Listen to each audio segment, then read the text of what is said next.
Baitul Nadwa ini adalah tempat berkumpul para kabilah atau ketua kabilah. Dan yang mereka bahas pada waktu itu adalah bagaimana cara kita membunuh Nabi Shallallahu Alaihi Wasallam. Itulah yang mereka bahas.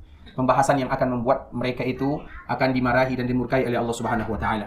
Sehingga dikala mereka berdiskusi, maka mereka tidak menemukan cara yang terindah bagaimana untuk membunuh Nabi. Karena mereka sama-sama Quraisy. Dulu, mulai dari zaman dahulu, apabila terjadi pembunuhan, ini cerita orang terdahulu ya, maka kabilah yang lain akan menuntut dari kabilah yang membunuh.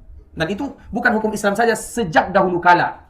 Misalnya ada dari kabilah ini, ada satu keluarga yang terbunuh, maka kabilah yang lain, atau kabilah yang membunuh akan dicari. Kemudian harus bertanggung jawab. Tanggung jawabnya itu berbeda. Nah, begitu juga di zaman orang-orang Quraisy. Mereka ingin membunuh Nabi, tapi Nabi itu ada kabilahnya, Nabi dari Bani Hashim. Kalau mereka membunuh Nabi, berarti sama saja mereka memerangi Bani Hashim. Sehingga mereka berpikir bagaimana cara menyingkirkan Nabi. Tiba-tiba datanglah salah seorang yang tua, yang betul-betul tidak dikenal. Kemudian dikala tiba-tiba datang, dia mengatakan, kalau kalian ingin membunuh Muhammad, maka panggil satu orang dalam setiap kabilah. Misalnya kabilah itu jumlahnya 14 orang. Dari setiap 14 kabilah ini utus satu orang.